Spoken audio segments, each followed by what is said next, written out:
Hi ಎಲ್ರಿಗೂ ನಮಸ್ಕಾರ. Welcome to Supriya Pakashale. ಇವತ್ತು ನಾನು ರೋಡ್ ಸೈಡಲ್ಲಿ ಸಿಗುವಂತಹ ವೆಜ್ ಮಂಚೂರಿಯನ್ನು ಮನೆಯಲ್ಲಿ ಯಾವ ಥರ ಮಾಡೋದು ಅನ್ನೋದನ್ನು ಇವತ್ತಿನ ವಿಡಿಯೋದಲ್ಲಿ ತಿಳಿಸ್ಕೊಡ್ತಾ ಇದ್ದೀನಿ. ಅದು ಹೇಗೆ ಮಾಡೋದಂತ ನೋಡ್ಕೊಂಬರೋಣ. ನೋಡೋಕ್ಕಿಂತ ಮುಂಚೆ ಯಾರೆಲ್ಲ ಸಬ್ಸ್ಕ್ರೈಬರ್ ಆಗಿಲ್ಲ ಅಂದರೆ ಬೇಗನೆ ಕ್ವಿಕ್ಕಾಗಿ ಸಬ್ಸ್ಕ್ರೈಬರ್ ಆಗಿ. ಓಕೆ, ಇವಾಗ ಯಾವ ಥರ ಮಾಡೋದು ಅನ್ನೋದನ್ನು ನೋಡ್ಕೊಂಬರೋಣ. 1 ಕಪ್ಪಷ್ಟು ಕ್ಯಾರೆಟ್ನ ಸಣ್ಣದಾಗಿ ತುರಿದಿಟ್ಕೊಂಡಿದ್ದೀನಿ, ಅದನ್ನು ಸಹ ಹಾಕ್ಕೊಂಡಿದ್ದೀನಿ. ಹಾಗೂ ಎಲೆಕೋಸನ್ನ 1 ಕಪ್ಪಷ್ಟು ಎಲೆಕೋಸನ್ನ ಸಣ್ಣದಾಗಿ ಹೆಚ್ಚಿ ಹಾಕ್ಕೊಂಡಿದ್ದೀನಿ. ಇವಾಗ ನಾನು 2 ಟೇಬಲ್ ಸ್ಪೂನಷ್ಟು ಕಾರ್ನ್ಫ್ಲವರ್ ಹಾಕ್ಕೊಳ್ಬೇಕು, ಹಾಗೂ 1 ಟೇಬಲ್ ಸ್ಪೂನಷ್ಟು ಮೈದಾ ಹಿಟ್ಟು ಹಾಕ್ಕೊಳ್ಬೇಕು. ನಾನು ಎರಡನ್ನೂ ಸಹ ಹಾಕ್ಕೊಳ್ತಾ ಇದ್ದೀನಿ. 2 ಟೇಬಲ್ ಸ್ಪೂನಷ್ಟು ಕಾರ್ನ್ಫ್ಲವರು, 1 ಟೇಬಲ್ ಸ್ಪೂನಷ್ಟು ಮೈದಾ ಹಿಟ್ಟನ್ನು ಹಾಕ್ಕೊಳ್ತಾ ಇದ್ದೀನಿ. ಓಕೆ, ಇವಾಗ ಮೈದಾ ಹಿಟ್ಟು ಕಡಿಮೆ ಇರಬೇಕು, ಕಾರ್ನ್ಫ್ಲವರು ಜಾಸ್ತಿ ಇರಬೇಕು. ಹಾಗಾದರೆ ಸ್ವಲ್ಪ ಕ್ರಿಸ್ಪಿಯಾಗಿ ಚೆನ್ನಾಗಿ ರುಚಿಯಾಗಿ ಬರ್ತವೆ. ಇವಾಗ ನಾನು ರುಚಿಗೆ ತಕ್ಕಷ್ಟು ಅಚ್ಚಕಾರದ ಪುಡಿ ಹಾಗೂ ಅರಿಶಿನ ಪುಡಿ ಹಾಕ್ಕೊಳ್ತಾ ಇದ್ದೀನಿ. 1/4 ಟೇಬಲ್ ಸ್ಪೂನ್ ಅಷ್ಟೇ ಅರಿಶಿನ ಪುಡಿ ಹಾಕ್ಕೊಳ್ಬೇಕಾಗುತ್ತೆ. ನಾನು ಇವಾಗ 4 ಟೇಬಲ್ ಸ್ಪೂನಷ್ಟು ಅಚ್ಚಕಾರದ ಪುಡಿ ಹಾಕ್ಕೊಳ್ತಾ ಇದ್ದೀನಿ. ಸ್ವಲ್ಪ ಖಾರ ಇತ್ತಂತಂದರೆ ಸ್ವಲ್ಪ ಟೇಸ್ಟ್ ಬರುತ್ತೆ ಅನ್ನೋಗೋಸ್ಕರ ನಾನು ಅಚ್ಚಕಾರದ ಪುಡಿನೇ ಸ್ವಲ್ಪ ಜಾಸ್ತಿನೇ ಹಾಕ್ಕೊಳ್ತಾ ಇದ್ದೀನಿ. ರುಚಿಗೆ ತಕ್ಕಷ್ಟು ಉಪ್ಪು ಹಾಕ್ಕೊಳ್ತಾ ಇದ್ದೀನಿ. ಉಪ್ಪು ಎಷ್ಟು ಬೇಕನ್ಸುತ್ತೋ ನೋಡಿ ಹಾಕ್ಕೊಳ್ಬೇಕು. ಇವಾಗ ನಾನು ಶುಂಠಿ ಬೆಳ್ಳುಳ್ಳಿ ಪೇಸ್ಟ್ನ ಹಾಕ್ಕೊಳ್ತಾ ಇದ್ದೀನಿ. ಶುಂಠಿ ಬೆಳ್ಳುಳ್ಳಿ ಪೇಸ್ಟು ಮೇನದಾಗಿ ಶುಂಠಿ ಬೆಳ್ಳುಳ್ಳಿ ಪೇಸ್ಟ್ಲೆ ಹಾಕ್ಕೊಳ್ಬೇಕಾಗುತ್ತೆ. ಇವಾಗ ನಾನು ಕ್ಯಾಪ್ಸಿಕಮ್ನ ಸಣ್ಣದಾಗಿ ಹೆಚ್ಚಿಟ್ಕೊಂಡಿರೋಂಥ ಕ್ಯಾಪ್ಸಿಕಮ್ನ ಹಾಕ್ಕೊಳ್ತಾ ಇದ್ದೀನಿ. ಸ್ವಲ್ಪ ಕ್ಯಾಪ್ಸಿಕಮ್ನ ಇದರಲ್ಲಿ ಹಾಕ್ಕೊಳ್ಬೇಕಾಗುತ್ತೆ. ನೆಕ್ಸ್ಟ್ ನೀವು ಒಗ್ಗರಣೆಗೆ ಹಾಕ್ಕೊಳ್ತೀರಲ್ವ, ಅಲ್ಲಿ ಜಾಸ್ತಿನೇ ಕ್ಯಾಪ್ಸಿಕಮ್ನ ಹಾಕ್ಕೊಳ್ಬೇಕಾಗುತ್ತೆ. ಓಕೆ, ಇವಾಗ ನಾನಿವಾಗ ಅಷ್ಟನ್ನು ಸಹ ಇಂಗ್ರೀಡಿಯೆಂಟ್ಸ್ ಎಲ್ಲ ಹಾಕ್ಕೊಂಡಿದ್ನಲ್ವ, ಇವಾಗ ನೀಟಾಗಿ ಸ್ವಲ್ಪ ಜಾಸ್ತಿ ನೀರು ಯೂಸ್ ಮಾಡೋ ಆಗಿಲ್ಲ, ಸ್ವಲ್ಪ ನೀರನ್ನ ಹಾಕ್ಕೊಂಡು ಚೆನ್ನಾಗಿ ನಾದ್ಕೊಂಡು ಈ ಥರ ಉಂಡೆಗಳಾಗಿ ಮಾಡ್ಕೊಂಡು ಇಟ್ಕೊಳ್ಬೇಕಾಗುತ್ತೆ. ಒಂದು ಪ್ಲೇಟಲ್ಲಿ ನೋಡ್ತಾ ಇದ್ರಲ್ವ, ಈ ಥರ ಸಣ್ಣದಾಗಿ ನಿಮ್ಗೆ ಯಾವ ಸೈಜ್ ಬೇಕನ್ಸುತ್ತೋ ಉಂಡೆನ ಆ ಸೈಜಲ್ಲಿ ಮಾಡಿ ಇಟ್ಕೊಳ್ಬೇಕಾಗುತ್ತೆ. ಓಕೆ, ನೋಡ್ತಾ ಇದ್ರಲ್ವ, ಈ ಸೈಜಲ್ಲಿ ನಾನು ಇವಾಗ ಉಂಡೆಗಳಾಗಿ ಮಾಡಿಟ್ಕೊಂಡಿದ್ದೀನಿ. ಇವಾಗ ನಾನು ಒಂದು ಸೈಡಲ್ಲಿ ಒಂದು ಪಾತ್ರೆ ಇಟ್ಕೊಂಡು ಗ್ಯಾಸಿನ ಮೇಲೆ ಎಣ್ಣೆನ ಬಿಸಿ ಮಾಡೋಕ್ಕೆ ಇಟ್ಕೊಂಡಿದ್ದೀನಿ. ಓಕೆ, ನೋಡ್ತಾ ಇದ್ರಲ್ವ, ಸ್ವಲ್ಪ ಎಣ್ಣೆ ಹಾಕಿ ಬಿಸಿ ಮಾಡೋಕ್ಕೆ ಇಟ್ಕೊಂಡಿದ್ದೀನಿ.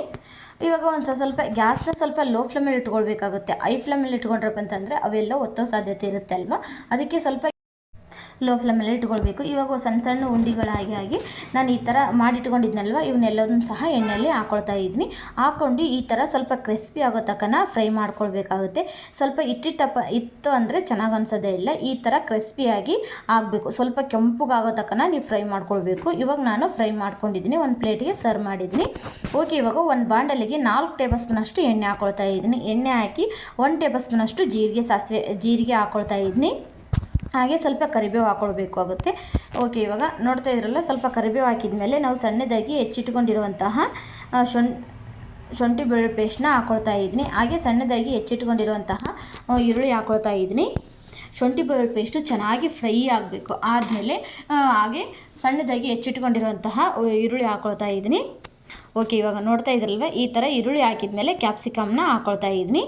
ನಾವು ಆವಾಗಲೇ ಕ್ಯಾಪ್ಸಿಕಮ್ ಸ್ವಲ್ಪನೇ ಹಾಕ್ಕೊಳ್ಬೇಕಾಗುತ್ತೆ ಹಿಟ್ಟಲ್ಲಿ.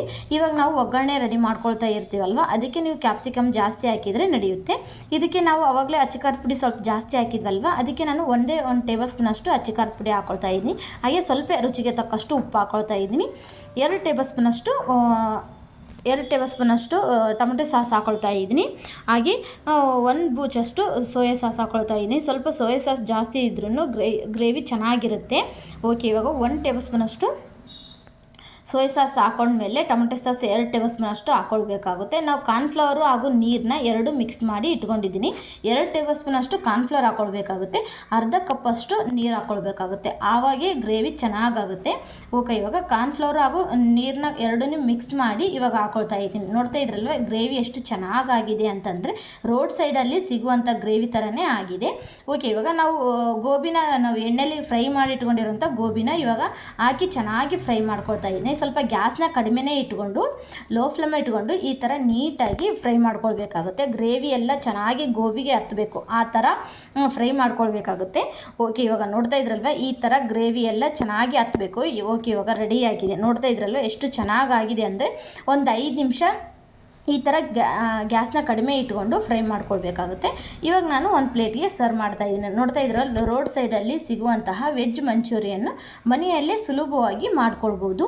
ಮಕ್ಕಳಿಗೆ ನೀವು ಮನೆಯಲ್ಲಿ ಮಾಡಿಕೊಟ್ರಪ್ಪ ಅಂದರೆ ಎಷ್ಟು ಇಷ್ಟಪಟ್ಟು ತಿಂತಾರೆ ಗೊತ್ತಾ, ಅವ್ರಿಗೂ ಸಹ ಖುಷಿಯಾಗುತ್ತೆ ಮನೆಯಲ್ಲಿ ಮಾಡಿಕೊಟ್ರಪ್ಪ ಅಂತಂದರೆ. ಇವಾಗ ನಾನು ಒಂದು ಪ್ಲೇಟಿಗೆ ಸರ್ವ್ ಮಾಡಿದ್ದೀನಿ. ಓಕೆ, ಇವಾಗ ಒಂದು ಪ್ಲೇಟ್ಗೆ ಸರ್ವ್ ಮಾಡಿದ್ದೀನಲ್ವ, ನೋಡ್ತಾ ಇದ್ದೀರಲ್ಲ ಎಷ್ಟು ಚೆನ್ನಾಗಾಗಿದೆ ಅಂತಂದರೆ ವೆಜ್ ಮಂಚೂರಿಯನ್ನ ಮನೆಯಲ್ಲೇ ಸುಲಭವಾಗಿ ಈ ಥರ ನೀವು ಸಹ ಮಾಡಿ ಮಕ್ಕಳಿಗೆ ಕೊಡ್ಬೋದು. ಓಕೆ ಫ್ರೆಂಡ್ಸ್, ಇವತ್ತಿನ ರೆಸಿಪಿ ನಿಮ್ಗೆ ಇಷ್ಟ ಆಗುತ್ತೆ ಅಂದ್ಕೊಳ್ತಾ ಇದ್ದೀನಿ. ಇಷ್ಟ ಆದರೆ ಲೈಕ್ ಮಾಡಿ, ಶೇರ್ ಮಾಡಿ ಹಾಗೂ ಫ್ರೆಂಡ್ಸ್ಗೂ ಫ್ಯಾಮಿಲಿ ಮೆಂಬರ್ಸ್ಗೆ ಶೇರ್ ಮಾಡಿ. ಮುಂದಿನ ಹೊಸ ರೆಸಿಪಿಯೊಂದಿಗೆ ಮತ್ತೆ ಬರ್ತೀನಿ. ಇವತ್ತಿನ ರೆಸಿಪಿ ನಿಮ್ಗೆ ಇಷ್ಟ ಆಗುತ್ತೆ ಅಂತ ಅಂದ್ಕೊಳ್ತಾ ಇದ್ದೀನಿ. ಓಕೆ ಫ್ರೆಂಡ್ಸ್, ಬಾಯ್ ಬಾಯ್.